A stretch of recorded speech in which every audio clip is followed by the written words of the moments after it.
Whoa. Wow. Hey! Talking about things and stuff.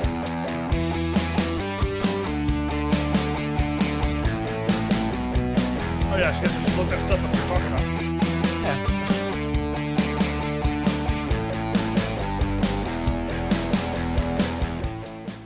Hello. Welcome to Entertain Us, a podcast about movies, TV shows, and video games. And today, we're talking about, so you want to make a podcast. I'm Hayden. With me, I have Mitch. Hello. And Tom. Hi, Tom. And we've been doing podcasting for 3 years. 3 long years. I was there, Hayden. Our wonderful 3,000 fans now. years ago. Mm-hmm. All 5 of them. Yeah. And we've grown. We're in the thousands every once in a while. But our question to some of the listeners, because we've been talked to by some fans in the past about how you get a podcast started. So we thought we'd do a little gig here about what we learned over these 3 long years and put this information out and offer our services for consultation if you are interested. Podcast is quickly becoming a medium where anybody can talk about anything and garner an audience about it. We got started where we were just 3 dudes at work that talked about movies, TV shows, and video games all the time, and slowly a crowd of people would gather around us and ask us questions, and, you know, because we seem to be the most knowledgeable people in the area. We went from hanging out with just the 3 of us to hanging out with like 6 or 7. Yeah, and then it kind of grew from there. And so we started by buying crap equipment and going to Mitch's basement in his old house. And It really wasn't that bad, though, compared to some people we've heard. It sounded like this off in the distance, you know. What do you think about this, Hayden? yeah, and we were all like, haha, so I have All right. movies. We're going to record on 3. 1, 2. Yeah, we just sync our records and stuff. Damn it, do it again. Yeah, So- right? Yeah. One clap. We had a guest speaker in the early days, Joey Thurman, and he came back for one of our live events, and he was like, wow, you guys have come a long way. He was really blown away at how together we got. And so, yeah, we have learned and grew a lot since then. So my advice to you is to find something that you are passionate about, that you want to talk about with some friends, and find friends that are equally passionate but also disagree on some things that, you know, spur some interesting forms of conversation. Like Call of Duty doesn't have to be the only discussion topic, but somebody wants to make it that, so you can give them crap about it, and that's more entertaining than just talking about Call of Duty or Lord of the Rings or whatever Tom wants to talk about. So Ninja Turtles. Superhero. Snyder Cut. and then find ways to But to do Snyder it. Cut was a dream that everyone was told wouldn't happen. And then it did. And I'm then- still waiting for the butthole cut of Cats so you can watch that. Or you could be like Hayden, just be in our tour and say big words and go, I saw this film. None of you have seen it. I have a degree in entertainment, I'll have you know. So With his, like, one of those things, the cigarettes, long stick. The extender. Yeah. Like the holder. With his monocle. Nah. His pencil mustache and his tuxedo and smoking jacket. He's just like, I've watched a film in cinema. cinema. I would appear to be far more rich than I actually Yeah, am. Hayden sits in the back corner with the binoculars on the stick and just goes, exquisite. Indubitably.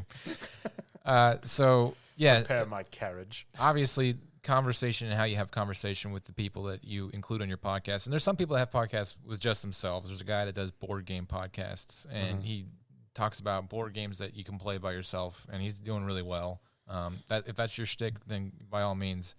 From what we know is how we talk to each other in person and how we can correlate that into a podcast medium. And obviously, you know, we've gotten better at not overstepping ourselves and, you know, maintaining a flow of conversation. And when it's time for Mitch to talk, I'm able to kind of like caveat to Mitch. Shut up over there. Exactly. So, but there's a lot of technical stuff that goes into it, the equipment and the pricing that comes with that. I'm not going to lie. It's really rough pressing the on button. That's basically And Tom's waking job. up. Like today when I'm like, Tom, let me in the apartment. We Yeah. said we were doing this at 7. At 6:15, Mitch is beating the snot out of my door. Like, let me in. And I'm like in the shower. And I'm like, what? Because I left from work and I There's can no either reason to have a set time anymore. It's just you just show up. I left from work. I can either drive the 15 minutes to Tom's apartment, or I can drive 30 to 40 minutes back to my house to drive another 30, 40 minutes back to Tom's apartment. That's fair. You should have just drove halfway to your house, turned around, and came to my apartment. Tom's selfless sacrifice in this is that he owns the place that we record in and provides the drinks and turns the on button on. You know, Mitch does everything else, and I come up with some good ideas. Hayden sits there and goes, "Did we format the card?" And I'm like, "Yes." So, Or we argue with Hayden and fight with his phone to connect to Bluetooth because he can't figure it out. I never claimed. I facilitate the chairs, the table. I've purchased the equipment. I have the drinks, the bathrooms.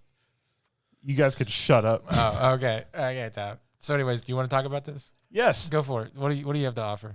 All right. Well, look, if you're into podcasting, obviously you can do it with basically very little money in.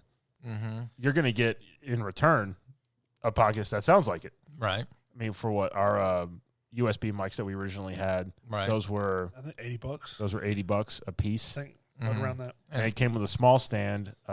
We had to buy the extended stand that We- you can swivel and kind of rotate around. We had to triangulate ourselves across the room so we wouldn't pick up on each other's microphones. Now, really though, if you're just doing something by yourself, where like you're just talking about a subject or something by yourself, then they're not that bad. No, it'd be totally acceptable. It's just when you've With got people. multiple people, Right. you're picking up stuff. So. Right.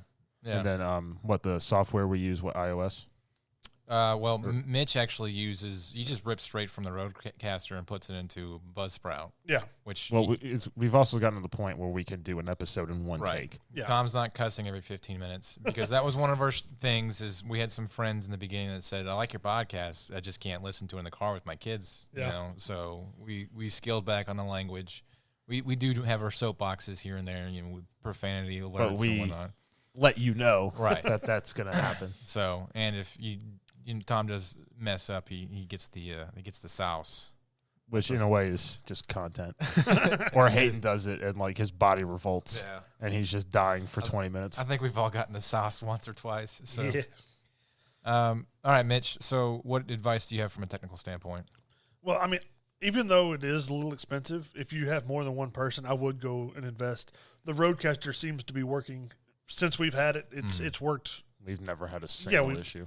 Yeah, I mean, it's as far as I can tell, it's the best thing I've seen and heard. Because I've seen other people and listened to their podcast, and with this equipment, I feel like we sound better than their equipment, Right. whatever they're using. But it works What was really well. I saw you had it on your phone, the price bundle for the Let's see. Rodecaster. Oh, that's the wrong thing. Because we started at a studio. Well, we started Right, from Mitch's Mitch's basement, basement. and then we went to a studio. We were paying a monthly fee or like a weekly fee. I can't remember. It was weekly. And- It was per episode. And it was expensive. Because we were doing audio and video. And Yeah. we did the math, and we found out that we could essentially pay for the Rodecaster in a couple months if we just bought the Rodecaster and didn't go to that studio anymore. Yeah. Now, Rodecaster is pretty good because they do a bundle where you get the Rodecaster itself plus microphones. Yeah, and it's $12.99, and you get 4 microphones, the Rodecaster itself, all the cables and everything you need. Oh, you get the 4? Yeah. Because I think when we got the 2. I don't know. But I think it was actually like only $100 less. Yeah, well, Rodecaster is kind of like the Cadillac of podcasting because it's basically developed solely for podcasts. It's got 4 channels. It's got For these, 4 inputted mics, you it's have got a these- micro. these automatic buttons and stuff like that you can use. That's what we do our intro on. And you can actually program them to be other sounds. Right, and it's super easy. If I can figure it out, you can figure it out. And obviously the Bluetooth access, so we'll have phone-in guest speakers and then a master that is pretty handy. Volume for sound effects, master volume for all of our mics, for what we hear in our own headsets. It's not bad, but I mean, And because these mic heads themselves, you don't get the stand with it. These were like $120 a piece. Yeah. Mhm. And, I haven't messed around with it too much, but we use the micro SD card to record everything on. But you can also use the USB and plug it directly up to a computer, and you can monitor the sound and stuff that way.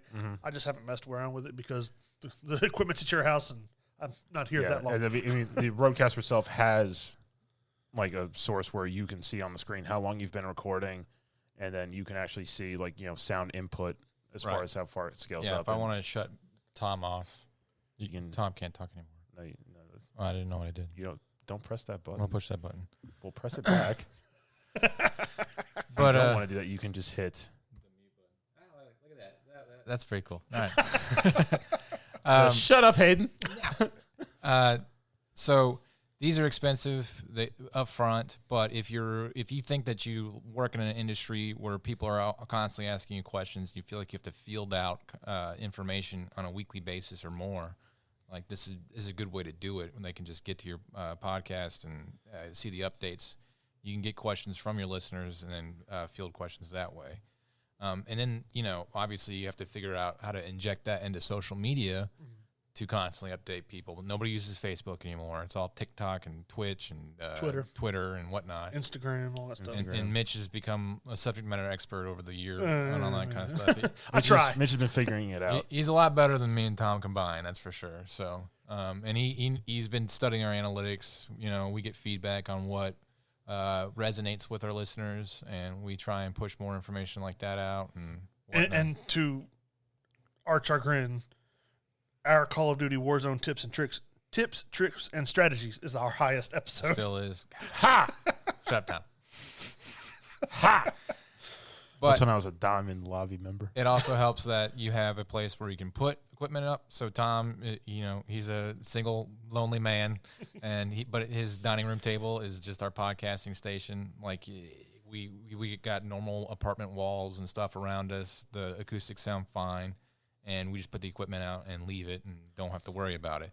So, but if you have kids or something like that, maybe you want like a shed or something. And there's cases that you can buy for it. They're like $100, and it's a hard plastic. Yeah. It's like the Styrofoam. to where it keeps it. If you dropped it, it's not going to hurt it. Which is why, I still have the boxes for the mic heads. Yeah, we've had to go to a couple live events and move our stuff, and it's not been a problem. It's just working with the people that have their speakers and sound systems and getting our stuff to translate to theirs. But Which it never really was an issue. Nah, not really. If the tech guys there knew yeah, how to, it took them 5 seconds to figure it out. Yeah. Like, oh, you got these plugins? All right, they go grab something and plug, right. done. Yeah, hopefully, if you ever have to go to a live event, you got something like that. So. Now, I would say one like outside source of stuff that you're going to have to figure out is like what program you want to use to edit your software, because yeah, there's tons of different ones. Brandon, he's done the Premiere Pro before, and he showed me, so I figured it out. So him and I have both edited. I think, Tom, you've done it once or twice too. I've seen it done, yeah. The Adobe Suite is, I think, the easiest to learn because everything that you want to know about that is on YouTube. And like Premiere is essentially a film editor, but it does plenty with the audio for podcasting. It does do this thing where it locks to a frame.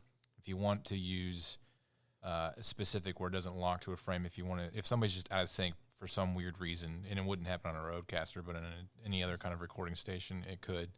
If Tom's mic goes out of sync by half of a frame, then you're going to have to get a special software called Audible. I can't remember what it's called, but there's a Premiere audio suite software that can fix all that, and it's like $20 a month to get the whole kit and caboodle for that. Or you just get really good at podcasting and you just hit record, and then when you're done, you upload it and you don't have to worry about it anymore. And that's what the Rodecaster does for us. So. I had to do a little editing last week because somebody didn't show up on time, so I had to mix and match to make things go together. But and you did a good job to me. So there you go. Occasionally those things happen. Hayden. Yeah, well, we haven't been editing out Tom's profanity when it slips through, so, Anyways. We put in the donkey sound one time. I still want the clown horn, though. Yeah. Or you get that for your buzzer. Then you try and find things like we do trivia to try and engage, obviously, because it's entertaining for us, and we think that if it starts with us and we enjoy doing it, the audience will enjoy doing it. Well, the trivia gives the audience a chance to kind of play along a little bit unless we answer it really quick. Yeah, some of us are more skilled than others when it comes to certain aspects of trivia, and then as we have learned. Also, you try and find mediums like trivia that is solely sound clips or something like that is more engaging to the audience instead of just reading questions. We still read questions because we have full-time jobs out of this, and maybe one day we'll be invested enough where we can afford more time into the podcast.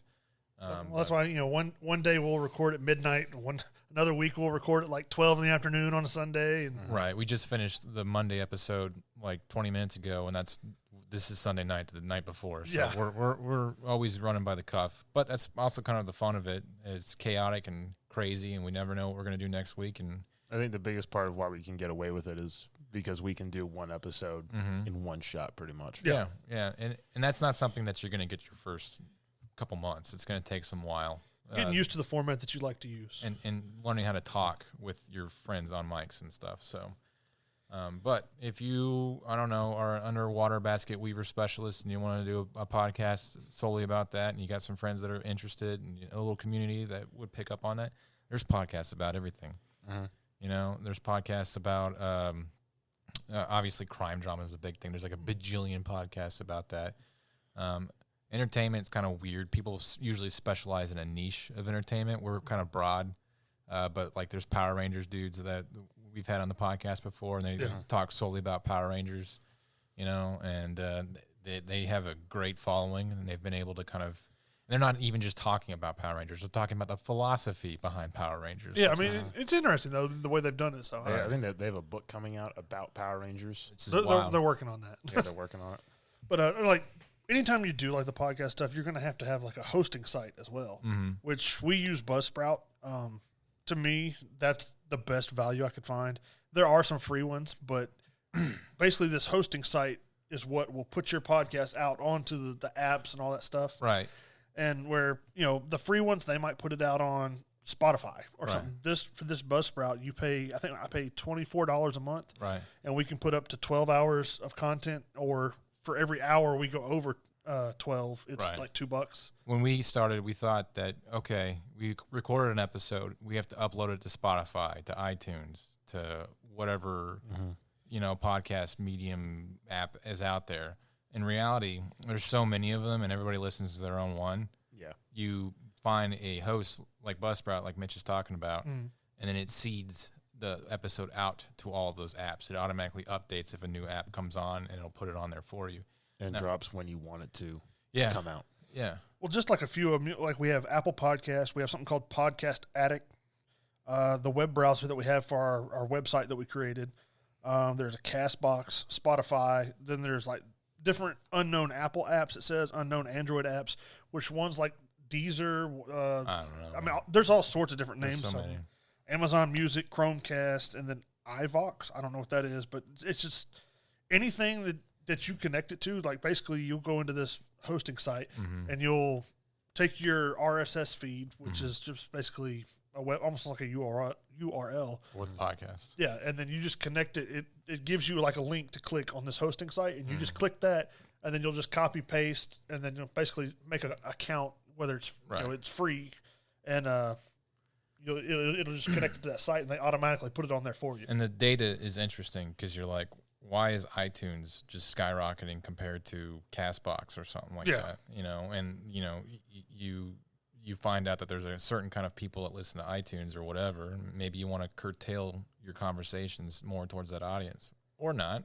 You know, We just put it out across every medium. When we started, we agreed that we would never talk about something we didn't want to talk about. Usually politics and religion and crap like that we don't really, you know, that's not fun. Entertainment is fun for us, and that's what kind of gets our crowds together. So we're going to always have it be that way. Now, we'll deviate to talk about something that's maybe politically now that's in an entertainment aspect or something like that, like the Will Smith slap and crap like that, you know? Yeah, things like that come out of there. What does that mean for entertainment? What does that mean for Will Smith's career? Who knows? But we'll digress into it. Another part of the hosting site that's pretty neat is like when you have this, it tells you all your statistics and stuff, like how many downloads you have, where they're coming from. Like, you know, obviously most of ours are in the U.S., but I wouldn't have guessed that Germany and France would have been our second and third largest. Second and third largest areas. It's because of Tom. Is like our the next five ones are Germany, France, the United Kingdom, Canada, and Russia. Yeah, I'm part of the international relations. Thanks, segment. Tom. Thanks for being a representative. So, yeah. Well, there you go. It's just a quick and dirty. And if you are interested in starting a podcast, we have extensive experience in kind of stumbling through and so you don't have to. Yeah, we figured out a lot of the problems up front, and you know it is an investment. But we would be more than happy to offer our services and kind of coming to an accord on what that means for the future of podcasting and what you'd be interested in talking about. And maybe we could get you on an episode in the future talking about podcasting from a newbie standpoint or something like that. So by all means, reach out to Mitch on entertainthispodcast.com. Explain that you're interested, and we'll meet with you privately and figure out what you would like to do.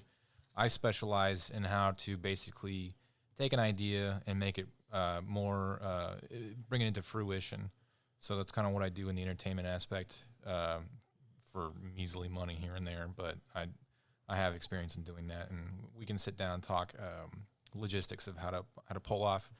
If you want to make your underwater basket weaving podcast, how to make that more viable to a broader audience and stuff. So, and I can help people as far as like connecting, wanting to start a podcast to the social medias and all that. Now, the social medias, it's all going to depend on how active you are, but I can help you get started with all that and everything like that. So. Yeah, and there's Tom. Hi. So, by all means, reach out, and we'd be more than happy to talk to you about it.